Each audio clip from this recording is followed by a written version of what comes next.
Hello everybody, एक बार आपका फिर से स्वागत है मेरे YouTube channel of the field 727 में। जैसा कि मैंने आप लोगों को पिछली वीडियो में बताया था कि 9 जनवरी से आज से WPL यानी IPL का जो फीमेल वर्जन है वो स्टार्ट होने वाला है। तो अगर आज का मैच अगर किसी ने नहीं देखा जो कि RCB और मुंबई के बीच में हुआ था, तो मैं ये कह रहा हूँ कि उसने आज तक कोई भी मैच नहीं देखा होगा।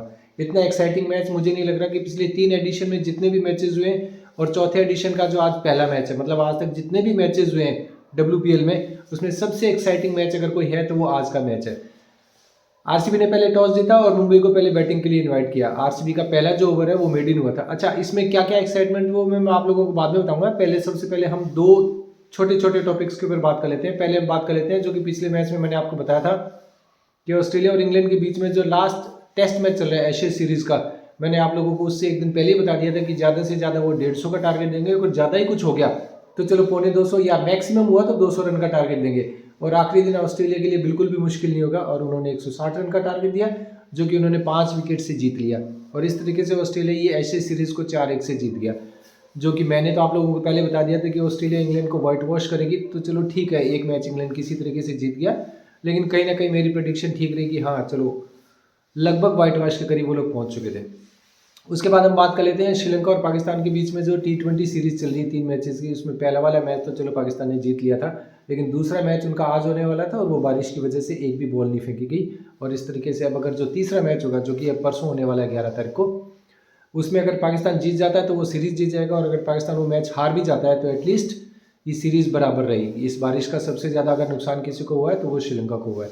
और अगर देखा जाए तो पाकिस्तान को भी नुकसान हुआ है, क्योंकि ये जो मैच ये जो T20 सीरीज जो चल रही है इन दोनों देशों के बीच में, ये आने वाली T20 वर्ल्ड कप की प्रैक्टिस थी और एक में अगर मैच ये नहीं हुआ तो दोनों ही टीम का नुकसान है।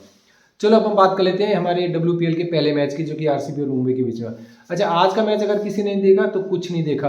पहले मुंबई इंडियंस खेलते हुए 67 पे जब अपना चौथा विकेट गया तो उसके बाद जो उनकी 8 विकेट की 80 रन की जो पार्टनरशिप हुई वो अगर किसी ने नहीं देखी तो कुछ नहीं देखा। डी क्लर्क ने जो 2 लड़कियों ने पार्टनरशिप करी उन दोनों को ही डी क्लर्क ने आउट किया, वो अगर किसी ने नहीं देखा तो कुछ नहीं देखा। उसके बाद जब मुंबई खेलने के लिए आई तो 40 रन पे इनका एक भी विकेट नहीं था और 65 पे इन्होंने अपने 5 विकेट खो दिए। उसके बाद में अरुंधति रेड्डी और आपका डिक्लर के बीच में जो 50 रन की पार्टनरशिप थी वो अगर किसी ने नहीं देखी तो कुछ नहीं देखा।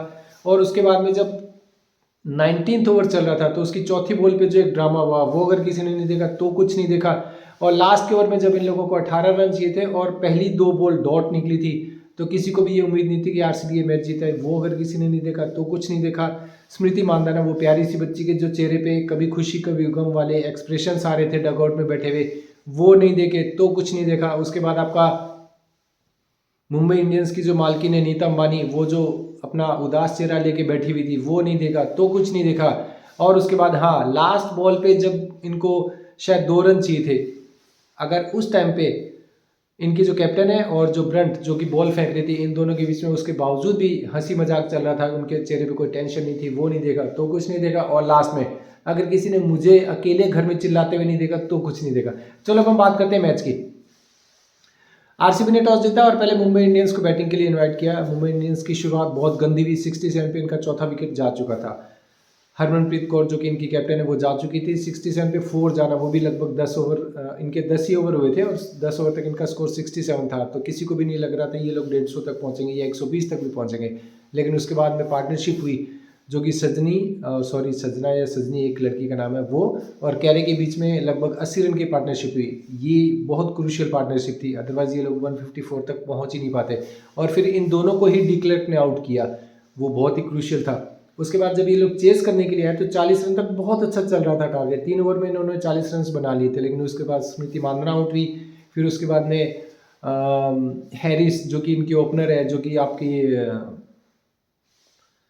मानधना के साथ में आई थी, वो भी आउट हो गई। और उसके बाद अचानक ही एक ही ओवर में 2 विकेट गए जो कि एमिलिया कर ने लिया, जो कि पिछले आपका अगर आपको याद हो तो 2025 का जो सीजन हुआ था उसमें सबसे ज़्यादा विकेट्स एमिलिया कर ने लिए थे, 18 विकेट लिए थे। बहुत अच्छी बॉलर है।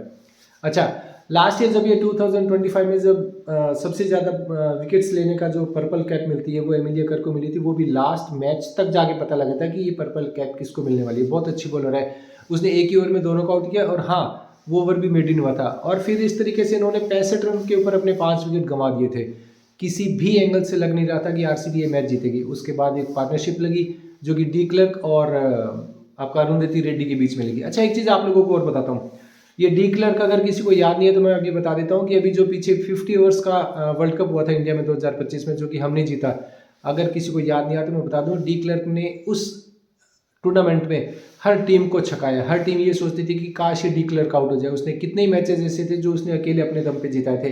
यहाँ तक कि फाइनल में जब हम लोग खेल रहे थे साउथ अफ्रीका के साथ में, तो हमारे दिमाग में सिर्फ यही चीज़ थी कि डी क्लर्क अगर खड़ी रही तो फिर ये मैच को जिता ले जाएगी। वो तो अनफॉर्चुनेटली भले वो आउट ना हुई हो, लेकिन चलो ठीक है, टारगेट कुछ इतना ज़्यादा था, उनके विकेट्स जाते गए, इनकी कैप्टन आउट हो गई और उसके बाद हमारे लिए थोड़ा ईजी हो गया था। अदरवाइज हम लोग ये वर्ल्ड कप भी हारने वाले थे। वही डी क्लर्क है जिसने आज इन लोगों को परेशान किया। अच्छा 19th ओवर जब चल रहा था और 19th ओवर की जब चौथी बॉल फेंकी गई तो डी क्लर्क ने शॉट मारा, बाउंड्री पे खड़ी थी इनकी एमिलिया कर्ज, जो पहले भी बहुत अच्छी बॉलिंग कर चुकी थी, 3 विकेट वो आउट कर चुकी थी।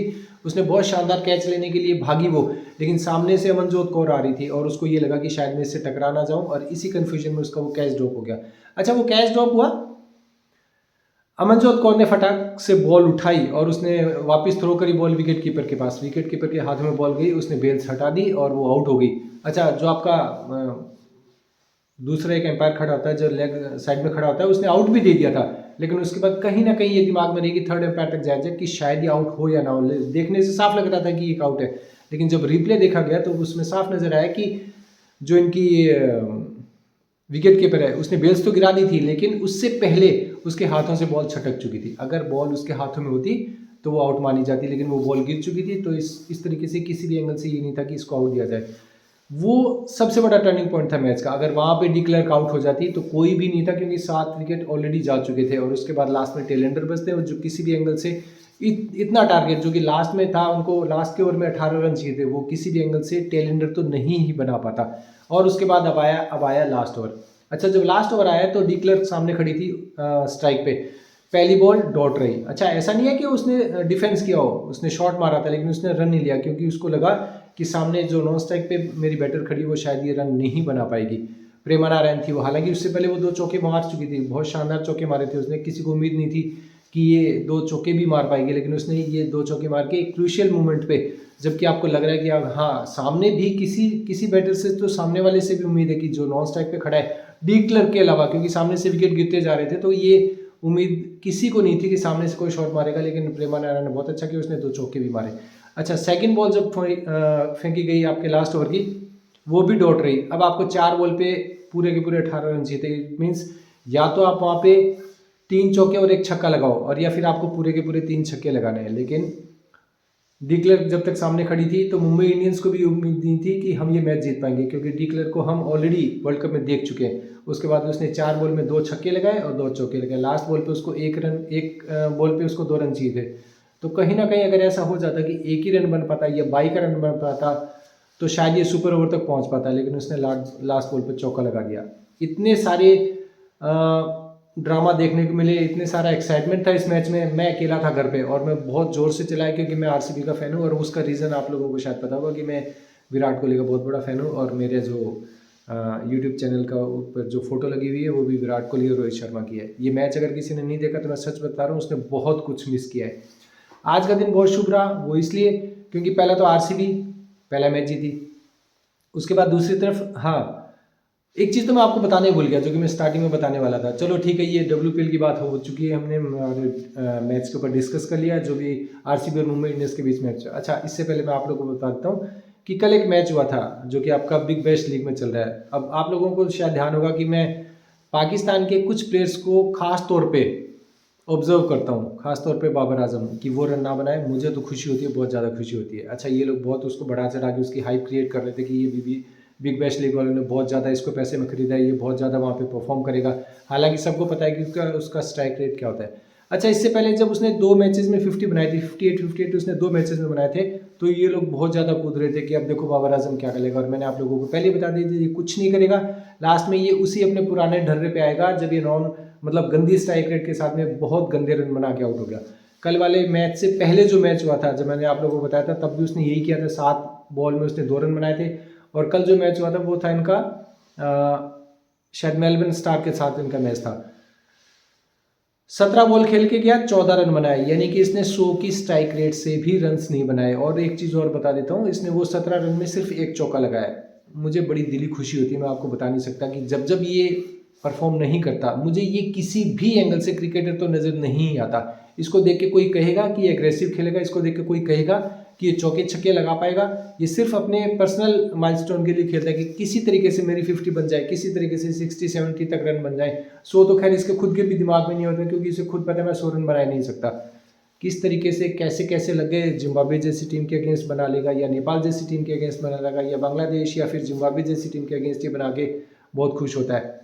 इसकी सबसे बड़ी कमी है कि ये अपने खुद के लिए खेलता है, ये अपने देश के लिए नहीं खेलता। ये अपने देश के लिए ना खेलने की बजाय अपने यार दोस्तों को अपनी टीम में रखता है। इस चक्कर में इसने 2021, 2022 और 2024 का जो इनका वर्ल्ड कप था और 2023 का जो 50 ओवर्स का वर्ल्ड कप था जो कि इंडिया में हुआ था, सिर्फ इसकी इसी गंदी सोच की वजह से कि किसी तरीके से मुझे अपने फ्रेंड्स को अपने टीम के अंदर रखना है, देश जाए भाड़ में, देश जीते या ना जीते, मेरे दोस्त मेरी टीम में रहने चाहिए, मेरे पर्सनल माइलस्टोन बनने चाहिए, मेरे पर्सनल रिकॉर्ड्स बनने चाहिए। तो ये इनकी परफॉर्मेंस है। और हाँ, अब सिर्फ कल का दिन बचा और परसों से हमारे ओडीआई स्टार्ट होने वाले न्यूजीलैंड के अगेंस्ट में, उसमें विराट कोहली और रोहित शर्मा को फिर से परफॉर्म करते हुए देखेंगे। और हाँ, एक न्यूज़ और सामने आई है, वो ये आई है कि तिलक वर्मा का एक हल्का कुछ उसको ऑपरेट किया गया है, तिलक वर्मा को। तो शायद खबर ये आ रही है कि शायद वो T20 वर्ल्ड कप नहीं खेल पाए, लेकिन वो ऑपरेशन इतना भी कोई सीरियस नहीं है कि वो ना खेल पाए, क्योंकि अभी पूरा का पूरा 1 महीना बचा हुआ है और हमें पूरी उम्मीद है कि उससे पहले वो रिकवर होकर वापस आ जाएगा।